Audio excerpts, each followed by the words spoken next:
Pakistan super league PSL کے پہلے 4 seasons کے دوران باؤنڈری لائن کے باہر لاہور قلندرز کے ڈگ آؤٹ میں موجود ایک شخص کے میچ کی صورتحال کی طرح بدلتے تاثرات نے بہت جلد لوگوں کی توجہ حاصل کر لی۔ میچ کے سنسنی خیز لمحات کے دوران کیمرہ بار بار اس شخص کی جانب جاتا اور اگر اس کی ٹیم جیت رہی ہوتی تو وہ خوشی سے اچھلتا کودتا اور سجدے میں گر جاتا، لیکن PSL کے ابتدائی سیزنز میں لاہور قلندر کی ناقص کارکردگی کی وجہ سے یہ چہرہ زیادہ تر مایوس دکھائی دیتا۔ یہ تھے لاہور قلندرز کے مالک رانا فواد، جن کے دلچسپ انداز نے بہت جلد پاکستان سپر لیگ کی پسندیدہ شخصیت کے طور پہ انہیں سامنے لایا۔ پاکستان سپر لیگ کے ابتدائی سیزنز میں لاہور قلندر کبھی آخری نمبر پر آتی تو کبھی جیتا ہوا میچ ہار کر انہیں مایوس کر دیتی۔ رانا فواد سے جڑی میمز کی بھرمار ہوتی اور شائقین کرکٹ ان سے ہمدردی کا اظہار کرتے، لیکن پھر PSL کی پہچان بن جانے والے رانا فواد اچانک سے غائب ہو گئے۔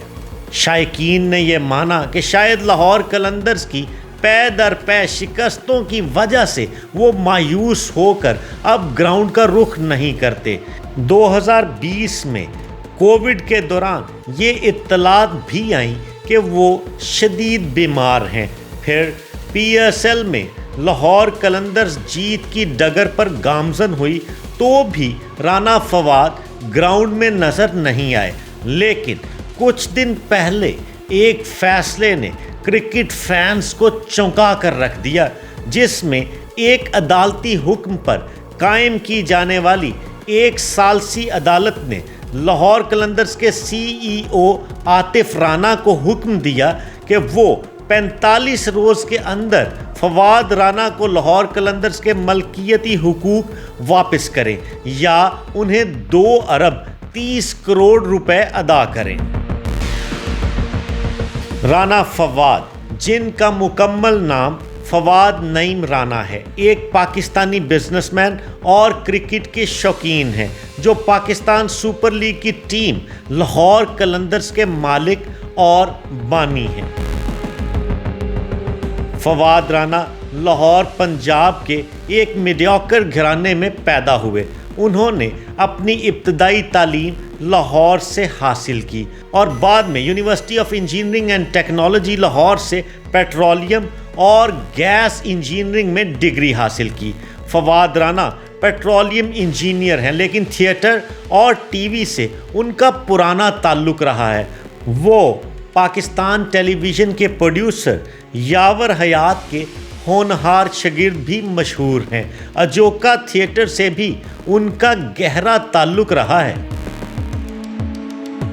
تعلیم کے بعد وہ بزنس کی طرف آئے اور قطر میں کیلکو جیسی کمپنی کو چلانے میں کامیاب ہوئے، جو لوبریکینٹس اور آئل کی صنعت میں کام کرتی ہے۔ یہ کمپنی ان کے بزنس کی بنیاد ہے اور انہیں مالی طور پر سٹیبل بناتی ہے۔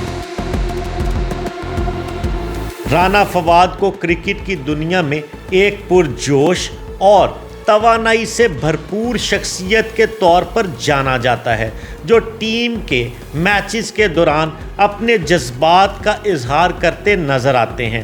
فواد رانا کے بارے میں مشہور ہے کہ وہ دیگر فرینچائز مالکان کے برعکس میدان میں سب سے زیادہ اپنے ایموشن ظاہر کرتے ہیں، لیکن لاہور قلندر کی مایوس کن کارکردگی پر سوشل میڈیا پر ان کے بارے میں دلچسپ کامنٹس اور ویڈیوز بھی سامنے آتی رہیں، جس پر وہ قطعاً ناخوش نہیں ہوئے۔ فواد رانا لاہور کی روایت کے مطابق زندہ دل شخص ہیں۔ وہ زندہ دلانے لاہور کی نمائندگی کر رہے ہیں اور اپنے احساسات چھپانے کے حق میں کبھی نہیں رہے۔ وہ خود کو لاہور قلندر کا مالک نہیں بلکہ پرستار سمجھتے ہیں۔ ان کا کہنا ہے کہ جو کچھ بھی وہ میدان میں کرتے ہیں وہ ٹیم کی حوصلہ افزائی کے لیے ہوتا ہے، اور جو ان کے فینز ان کے بارے میں لکھتے یا بولتے ہیں وہ اسے ان کی محبت کا اظہار سمجھتے ہیں۔ ان کا کہنا ہے کہ میں کرکٹ سے جنون کی حد تک پیار کرتا ہوں۔ جب میچ ہوتے ہیں تو میں ان میں محو ہو جاتا ہوں۔ مجھے کسی نے بتایا کہ آپ کے بارے میں کمنٹریٹرز یہ کہتے ہیں کہ فواد رانا کو یہ معلوم ہی نہیں کہ مالک کی حیثیت سے اس طرح کا انداز اختیار کرنا چاہیے۔ تو یہ بات درست ہے کہ میں یہ بات بھول جاتا ہوں کہ میں کسی ٹیم کا مالک ہوں۔ لاہور قلندرز نے پہلے 4 سیزنز میں بہت برا پرفارم کیا اور آخری نمبروں پر آتی رہی، جس پر فواد رانا کافی مایوس ہوتے رہے، لیکن 2020 میں پہلی بار وہ فائنل میں پہنچے اور کراچی کنگز کے ہاتھوں شکست کھائی۔ یوں چیمپئن بننے کا خواب پھر ادھورا رہ گیا۔ پہلی دفعہ فائنل میں پہنچنے پر فواد رانا کا کہنا تھا کہ ٹائٹل جیتنے کے بعد سب سے پہلے کراچی میں تھیلیسیمیا ہسپتال جاؤں گا۔ میں نے ان بچوں سے وعدہ کیا تھا کہ میں جیتنے کی صورت میں ان کے پاس آ کر جشن مناؤں گا۔ اس کے بعد فواد رانا اچانک سے پھر غائب ہو گئے، اور پھر کچھ یوں ہوا کہ لاہور قلندرز نے پچھلے 5 سیزنز میں 3 بار ٹائٹل اپنے نام کر لیا۔ یہاں سے اصل کہانی کا آغاز ہوتا ہے۔ ایک زندہ دل کرکٹ فین جسے جنون کی حد تک کرکٹ کا شوق تھا، پھر اچانک سے منظر پر آیا اور غائب ہو گیا اور اپنے ہی بھائیوں پر کیس کر دیتا ہے۔ رانا فواد نے پی ایس ایل کے آغاز میں پہلے شخص کے طور پر لاہور کی ٹیم کا اعلان کیا اور اسے خاندانی بزنس کی طرح چلایا۔ 2015 میں قطر آئل گروپ، جو قطر میں رجسٹرڈ کمپنی ہے، اس نے $26 ملین کے عوض لاہور قلندر کے مالکانہ حقوق حاصل کیے تھے۔ رانا فواد اس کمپنی کے مینیجنگ ڈائریکٹر تھے۔ سن 2016 میں فواد رانا نے اپنے بھائیوں عاطف رانا اور سمین رانا کو بھی فرنچائز کے روزمرہ کے امور دیکھنے کے لیے شامل کیا۔ بھائیوں نے فیصلہ کیا کہ فرنچائز کو قطر کی بجائے پاکستان میں رجسٹرڈ کمپنی کے طور پر چلایا جائے۔ لاہور میں اپنی والدہ کے نام سے منسوب کمپنی کوثر رانا KRR کو 48% شیئر دیے گئے، جبکہ کیلکو کے 51% شیئرز کے علاوہ فواد رانا نے اپنے 1% شیئرز بھی KRR میں رکھے۔ یوں قطر آئل کے پاس ہی لاہور قلندرز کے اکثریتی شیئرز تھے۔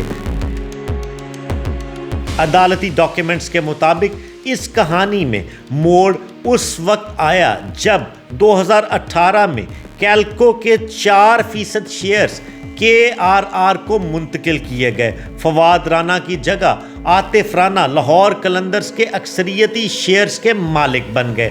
یہی وہ لمحہ تھا جب 3 بھائیوں کے مابین دراڑ پڑنا شروع ہو چکی تھی۔ رانا فواد نے موقف اختیار کیا کہ سن 2018 میں ان 4% شیئرز کی غیر قانونی منتقلی کی گئی، جو فراڈ کے زمرے میں آتی ہے، لیکن عاطف اور سمین رانا کے مطابق یہ سب قانون کے عین مطابق ہوا۔ ثالثی عدالت کے فیصلے کے مطابق عاطف رانا اور سمین رانا نے موقف اختیار کیا کہ لاہور قلندرز کی مسلسل ناکامیوں کی وجہ سے لیگ کی ساکھ کمزور پڑ رہی تھی، لہٰذا اسے دوبارہ ایک نئی تحریک دینے کے لیے لاہور قلندرز نے ابوظہبی میں T10 لیگ میں حصہ لینے کا فیصلہ کیا۔ اس دور میں متحدہ عرب امارات اور قطر کے تعلقات میں تناؤ کی وجہ سے قطر کی کسی کمپنی کے ذریعے T10 لیگ میں حصہ لینا ممکن نہیں تھا، اور اس لیے یونانیمسلی یہ فیصلہ کیا گیا کہ لاہور قلندرز کو پاکستان میں رجسٹرڈ کمپنی کے ذریعے T10 لیگ میں شامل کروایا جائے۔ اس کے لیے اکثریتی شیئرز KRR کے نام ہونا ضروری تھے۔ عدالتی ڈاکیومنٹس کے مطابق عاطف رانا اور سمین رانا نے دعویٰ کیا کہ فواد رانا نے بھی اس T10 لیگ میں شامل ہونے کے خیال کو پسند کیا تھا اور ان کی رضامندی کے ساتھ ہی KRR کو اکثریتی شیئرز دیے گئے تھے، لیکن فواد رانا کے بقول انہوں نے حصص منتقلی کی کسی میٹنگ میں شرکت نہیں کی اور ان شیئرز کو بڑھانے یا کم کرنے میں کوئی بھی دستاویزات ان کے سامنے نہیں لائی گئی اور نہ ہی انہوں نے دستخط کیے۔ کہانی میں دوسرا موڑ اس وقت آیا جب کرونا وبا کی وجہ سے پاکستان سپر لیگ کو بھی ملتوی کرنا پڑا اور اس کا اثر مالی خسارے کی صورت میں لاہور قلندرز پر بھی پڑا۔ 2020 میں PSL کی سیکیورٹی فیس کی مد میں کیلکو کا ایک چیک باؤنس ہوا۔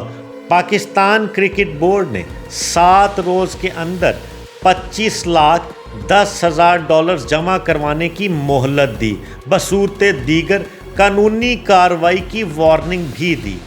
PCB کی اس وارننگ کی نقل کیلکو کے چیئرمین شیخ سلطان کو بھی بھیجی گئی۔ اس معاملے پر کیلکو کی ایک ہنگامی میٹنگ ہوتی ہے جس میں رانا برادرز نے کہا کہ لاہور فرنچائز کو $30 لاکھ میں فروخت کے لیے ایک گاہک موجود ہے۔ عاطف رانا اور سمین رانا کا موقف تھا کہ ممکنہ خریدار کی شرط ہے کہ کمپنی کے تمام شیئرز KRR کے پاس ہونے چاہیے۔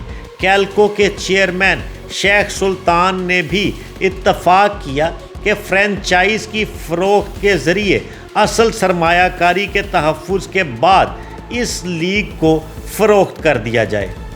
2021 میں مسٹر نیازی نامی شخص کو لاہور قلندرز کے 30% شیئرز فروخت کر دیے گئے، لیکن اس کے بعد فرنچائز کی فروخت کا معاملہ بھی التوا میں پڑ گیا۔ یہ واضح نہیں ہوا کہ مسٹر نیازی آخر میں ہیں کون۔ لاہور قلندرز کے موجودہ مالکان اور فواد رانا کے وکلاء سے جب اس متعلق میڈیا نے سوال کیا تو ان کا کہنا تھا کہ وہ اس سے متعلق کچھ نہیں کہیں گے۔ ثالثی عدالت کے جج جسٹس ریٹائرڈ مقبول باقر نے 19 جنوری 2026 کو اپنے فیصلے میں رانا فواد کے حق میں فیصلہ سناتے ہوئے عاطف رانا اور سمین رانا کو حکم دیا کہ وہ فواد رانا کو 45 روز کے اندر 2.30 کروڑ ادا کرے یا فرنچائز کی ملکیت ان کے سپرد کر دیں۔ عدالت کے اس فیصلے کے مطابق رانا فواد نے سن 2023 میں عدالت سے رجوع کیا تھا، جس میں یہ موقف اختیار کیا گیا تھا کہ ان کے چھوٹے بھائیوں عاطف رانا اور سمین رانا نے ان کی مرضی کے بغیر غیر قانونی طور پر لاہور قلندرز کے شیئرز ٹرانسفر کیے۔ رانا فواد کے وکیل کے مطابق 2020 میں رانا فواد لاہور قلندرز کی فروخت پر رضامند تھے، لیکن اس میں تاخیر کی گئی اور جب سیکیورٹیز اینڈ ایکسچینج کمیشن کا ریکارڈ نکلوایا گیا تو اس میں نہ تو کیلکو اور نہ ہی فواد رانا بطور شیئر ہولڈرز موجود تھے۔ اس پر 2023 میں عدالت سے رجوع کیا گیا۔ 2018 اور 2020 میں شیئرز کی منتقلی کے معاملے پر لاہور ہائی کورٹ سے رجوع کیا گیا تھا، جہاں عاطف رانا اور ان کے بھائی نے اس معاملے کو ثالثی کورٹ میں بھجوانے پر زور دیا، لیکن ہائی کورٹ نے ان کی درخواست رد کر دی۔ سپریم کورٹ کی ہدایت پر یہ معاملہ ثالثی عدالت میں بھیجا گیا۔ فواد رانا کے توسط سے پاکستان کرکٹ بورڈ PCB کو ایک خط بھی لکھا گیا ہے، جس میں کہا گیا ہے کہ ثالثی عدالت کے فیصلے کی روشنی میں لاہور قلندرز کی موجودہ انتظامیہ کے ساتھ معاملات کو روک دیا جائے اور کسی بھی قسم کے معاملات کو آگے نہ بڑھایا جائے۔